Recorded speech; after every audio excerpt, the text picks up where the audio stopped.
Olá, boa noite. Estamos começando aqui mais uma edição do RB Especial. Hoje conosco o advogado Marcos Davi Figueiredo.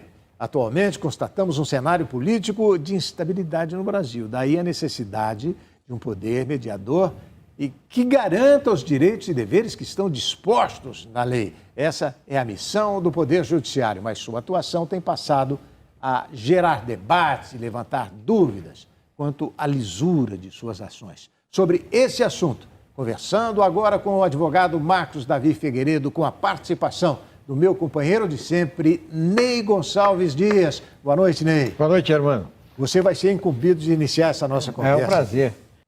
O nosso ilustre convidado de hoje é um advogado de prestígio, mas ele não é só advogado. Advogado é aquela pessoa que defende ou até acusa outras pessoas, o Poder Judiciário. Ele é jurista. O senhor tem dois projetos importantes que se inserem nessa observação que eu fiz, que o senhor não é apenas advogado, mas jurista. Bom, caros ouvintes, é um prazer estar aqui com o doutor Ney Gonçalves Dias, com o irmão Henning. E nós estamos vivendo hoje uma calamidade pública no judiciário. Porque o artigo 35, inciso 1º da Lei Orgânica da Magistratura, ele menciona claramente, desde 79, quando foi elaborada a Lei Complementar 35, que o juiz deve aplicar a lei, seguir regras de hermenêutica jurídica. O que nós temos hoje? Centenas, milhares de decisões judiciais onde os juízes não aplicam a lei. Isso gera o caos, a insegurança jurídica, até para investimentos, porque cada juiz decide subjetivamente. O que é isso? Ele não observa o comando normativo da lei. O que é isso? O verbo da lei.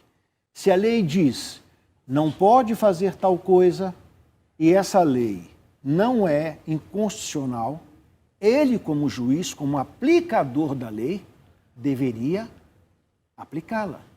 Mas não é isso que acontece.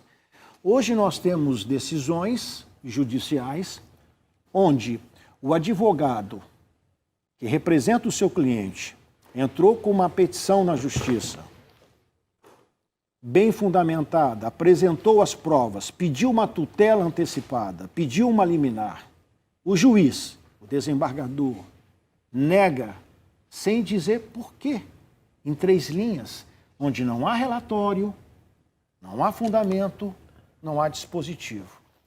Como há 26 anos eu fiscalizo o judiciário desde 1996, eu criei uma tese que é a seguinte: da sentença ilícita e da sentença ilegal, dos limites e das responsabilidades do juiz no exercício da função jurisdicional. Ou seja, o que o juiz pode e o que ele não pode fazer no exercício da função judicante. Essa liberdade dada ao juiz, ela é absoluta? Resposta: não. Ele deve observar os quesitos formais e materiais para a existência da sentença, para a existência do acórdão. Sem isso, não há prestação jurisdicional do Estado. E o juiz pode, em princípio, responder disciplinarmente. Os recursos processuais previstos no ordenamento jurídico vigente, ou seja, notadamente no Código de Processo Civil, como eu sou civilista, existem regras para que a prestação jurisdicional exista. E que regras são essas? Está descrito no artigo 489 do CPC. Quando o ministro Luiz Fux, que elaborou o novo Código de Processo Civil, ele estabeleceu regras para que a sentença exista materialmente. Essas regras, elas são absolutas. Não há flexibilidade nessas regras. E que regras são essas? O juiz tem que esboçar um relatório. O que é um relatório? Um resumo dos fatos do processo. É um resumo dos fatos do processo. O artigo 24 do Código de Ética da Magistratura é muito claro nisso, e o curioso nisso, Ney, né, é que os juízes não cumprem o que o próprio Código de Ética da Magistratura menciona, que está no artigo 24, que toda decisão fundamentada é fruto de um juízo justificado racionalmente. Numa linguagem popular, a sentença tem que haver bom senso, ou seja, o autor ele tem que entender por que o direito dele está sendo negado. O réu tem que entender por que o direito dele foi atendido. Qual é o artigo em que se baseou o juiz para deferir aquele pedido do réu? Isso é uma decisão onde haja coerência lógica, como aquele jurista português Gomes Conitilho, que disse que a decisão judicial prescinde de uma coerência lógica. Você só recorre quando há a prestação jurisdicional, ou seja, relatório, fundamento e dispositivo. Se não há, os juízes deveriam ser processados por crime de responsabilidade porque estão fazendo um desserviço social. Aí eu pergunto, a explanação do senhor é perfeita, as pessoas entenderam. Para corrigir esse descalabro, esse caos, o senhor tem 2 projetos. Quais são? O primeiro é uma proposta de alteração do artigo 319 do Código Penal, que é o crime de prevaricação.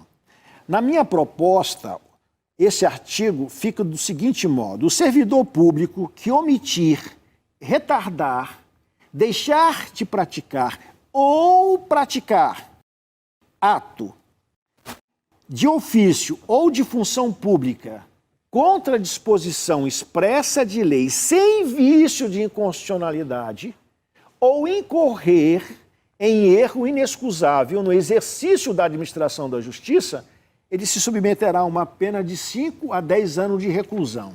Mas aqui eu faço um parêntese. Quando eu coloco servidor, ele envolve as 3 esferas do governo: legislativo, executivo, judiciário e Ministério Público. Ou seja, eu imputo a responsabilidade subjetiva de todo agente público que está no exercício do cargo de uma função pública. Então, nesse exemplo que eu dei, do caput do artigo, um servidor, por exemplo, você ingressou com pedido de alvará, por exemplo, na prefeitura. O seu advogado apresentou toda a documentação necessária para a construção de uma incorporação.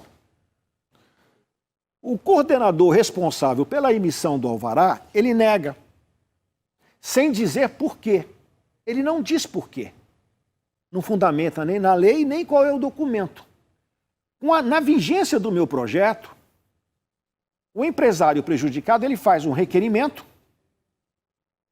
para o servidor que negou a emissão do alvará sem fundamentar, para que ele fundamente, ele justifique racionalmente por que o alvará não foi emitido. E por quê, e qual é o artigo em que ele se baseia. Se ele não justificar isso num prazo de 10 dias, esse servidor será submetido ao processo criminal. Processo criminal. Então você está moralizando o Estado como um todo. Ele não responde subjetivamente. Então, no meu processo, todo servidor público vai responder objetivamente, ou seja, vai ser responsáveis pelos atos que praticar. Irmão, bom, vamos entrar aí. Pelo que eu entendi, o senhor defende a atuação de uma autoridade pública, como um juiz, não é? Não é um jurista, eu não sou advogado, nem mesmo juiz, eu sou um repórter. Eu gostaria de saber do senhor o seguinte: se essa sua postulação, se essa defesa que o senhor faz do rigor estrito da norma, né, da lei que o juiz... Ele não... Quem está lá do outro lado imagina isso como se fosse um robô. A lei, bom, então vamos botar ela num computador e o juiz não serve para também julgar pela subjetividade do assunto. Ele não é uma cabeça pensante, ele não é um ser humano pensando na defesa da sociedade, onde entra também o Ministério Público. Ele não pode ter esse campo para atuar? Ou isso aí seria uma coisa a mais do que essa lei chamada de abuso de autoridade, que coloca o juiz, o próprio Ministério Público também numa espécie de camisa de força, alguma coisa nesse sentido? Não. Eu não sei se eu entendi bem, mas eu levei para esse lado. O que o senhor acha? Não, eu vou lhe dizer, no meu projeto especificamente não, por uma razão simples. O nosso direito é positivista. O que significa isso? A lei acima de tudo. Ou seja, o servidor público, ele está vinculado ao princípio da legalidade. Ou seja, ele deve observar o comando normativo da lei, o verbo da lei. É uma questão simples. Eu vou entrar nessa questão subjetiva que você colocou mais adiante, mas eu preciso deixar isso bem claro. Como todo servidor público ele é concursado, tem conhecimentos técnicos especiais, ele sabe identificar o que é a lei. Por quê? Porque o artigo 5º, inciso 2º da Constituição Federal diz: ninguém será obrigado a fazer ou deixar de fazer alguma coisa senão em virtude de lei. O princípio que rege a administração pública é o quê? É o da legalidade, está no artigo 37 caput da Constituição Federal. Então, o técnico, ele sabe reconhecer o que é uma lei, o que é uma norma, e sabe observar o que é o verbo da norma, o comando na norma, ou seja, o que ele pode e o que ele não pode. As questões subjetivas de hermenêutica jurídica deve haver um juízo justificado racionalmente. Então, observa bem o que está colocado no meu projeto. Quando você for decidir algo que haja questões subjetivas, ela deve apresentar um raciocínio lógico, uma questão de bom senso. Por quê? Kelsen já dizia isso. Direito é bom senso, ou seja, você tem que apresentar algo que as pessoas possam entender, porque a linguagem universal é o quê? É a palavra. Doutor as pessoas Marcos, observam essas eu sei regras. Que é muito difícil para mim interrompê-lo, mas eu vou precisar fazer isso, que nós temos um intervalo e o senhor vai continuar nesse assunto daqui a pouquinho. Nós voltamos já com essa entrevista muito especial aqui do Dr. Marcos Davi Figueiredo de Oliveira, nosso personagem do RB especial de hoje. Nós voltamos já. Fique conosco.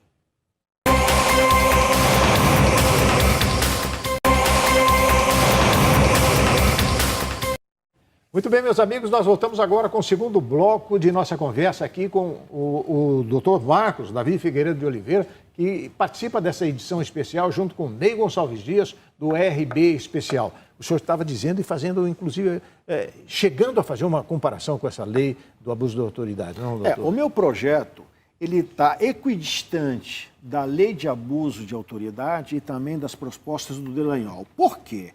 Porque o meu projeto, ele moraliza todo o setor público, ou seja, o legislativo, o executivo, o judiciário e o Ministério Público. Todo aquele que está no exercício de função pública irá se submeter ao meu projeto. Só para finalizar a parte anterior, quando o juiz der uma decisão dessa lei, não vislumbro, nego a tutela sem ter relatório, sem ter fundamento, sem ter dispositivo. Na vigência do meu projeto, o advogado vai ingressar com uma petição para ele, para que ele justifique o ato dele, legalmente, em que ele se baseia para negar a tutela ou para deferir a tutela. Porque se ele não fizer isso, ele será responsabilizado criminalmente, com uma pena que vai ser majorada, a pena mínima no meu projeto, em caso de juiz, autoridade judiciária, é de 2/3. Ou seja, como a minha pena mínima é de 5 anos, ele vai responder a um processo de 7 a 10 anos. E isso é bom para o judiciário, excelente, porque hoje a carga do judiciário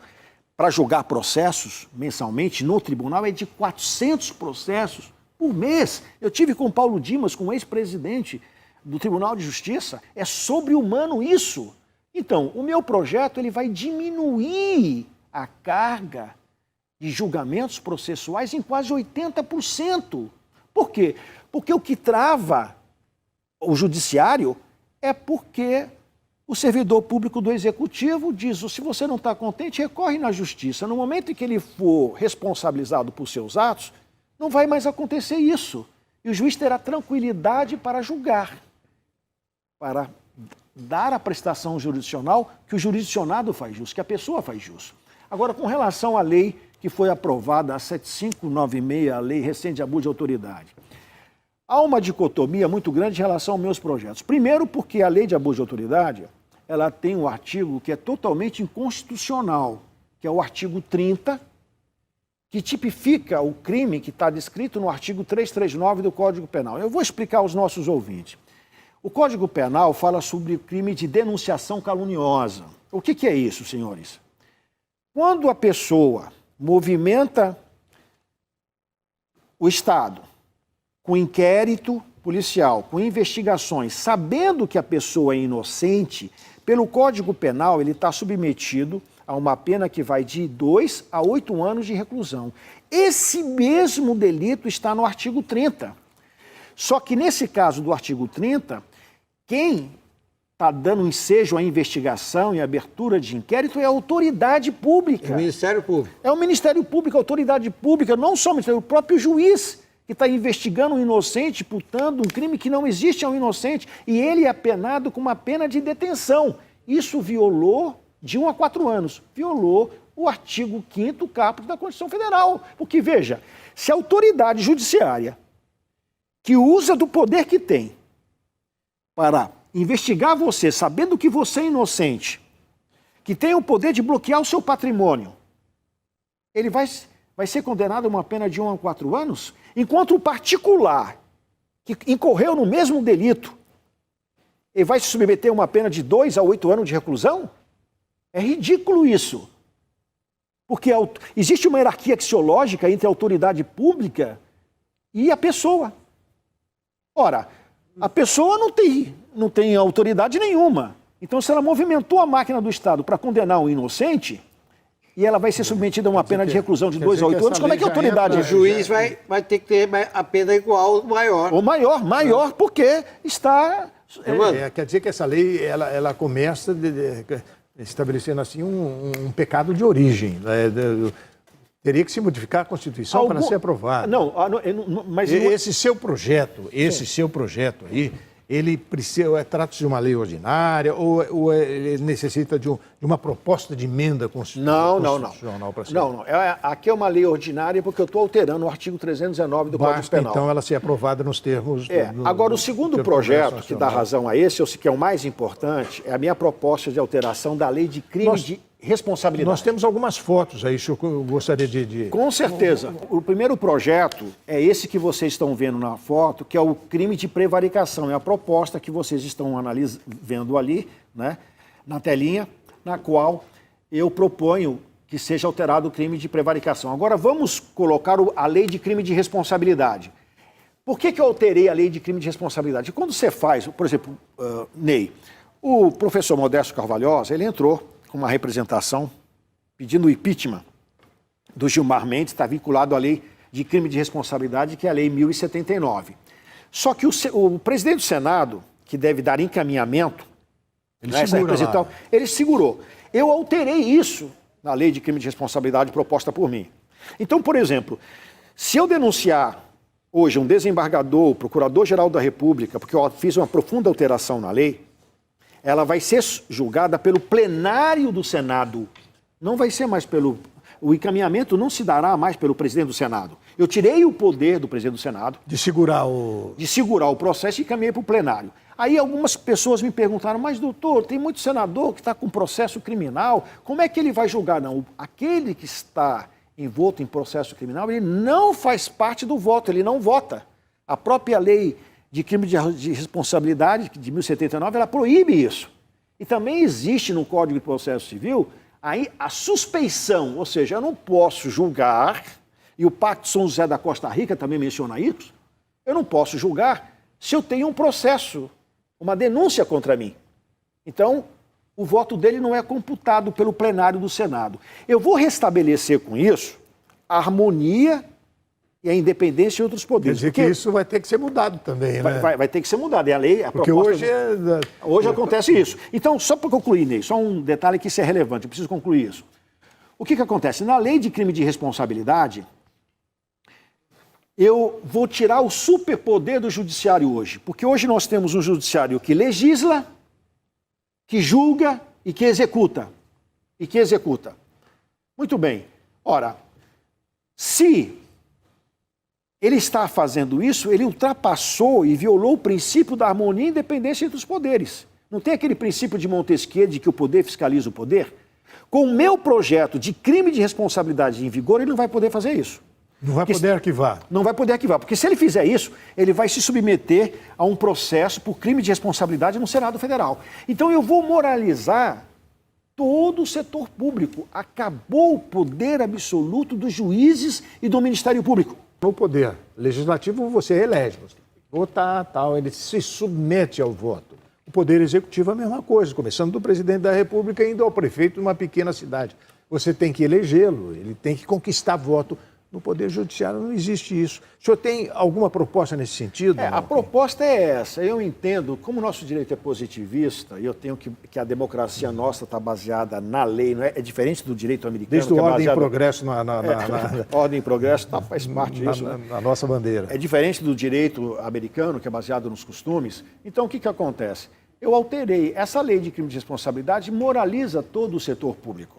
Porque vamos dizer o seguinte, se você represente um juiz, o procurador-geral aqui do Estado, que ele é o arquivador geral, há um equilíbrio. O Ministério Público apoia o Judiciário, que apoia o Ministério Público. No meu caso específico, ele apresentou, eu apresentei a representação, ele arquivou a representação com uma decisão sem bom senso, ele será processado por crime de responsabilidade. Mas nós vamos supor o seguinte, que ele denunciou o juiz cometeu um crime e ele denunciou, ofereceu a denúncia ao juiz. Aí o órgão especial agiu corporativamente e mandou arquivar. Os desembargadores serão processados por crime de responsabilidade no Senado Federal.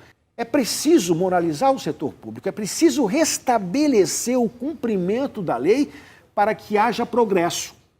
Porque todo investidor, quando vem ao Brasil, a primeira coisa que ele procura é como que as leis são aplicadas no seu país. Como que elas são gerenciadas nisso. Se cada juiz, cada tribunal decide subjetivamente, violando o comando normativo da lei, defraudando a meta legislativa, ele está desfazendo o serviço ao país.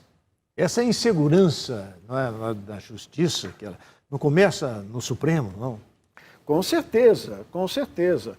Eu até na minha página, se vocês quiserem verificar a minha página, chama moraliza.com, não tem BR. Essa página está nos Estados Unidos por questões óbvias. Ali tem várias denúncias de desembargadores, juízes, com prova documental robusta, na qual os operadores do direito poderão se utilizar disso para combater a corrupção na magistratura, no Poder Judiciário ou no Ministério Público. Prisão em segunda instância, como que o Supremo se debruçou sobre o assunto, qual é a sua opinião? Eu sou, pela explanação que eu coloquei aqui, fundamentalista, como disse o professor Ney Gonçalves Dias aqui. O que significa isso? Eu sigo regras de hermenêutica, o comando da lei.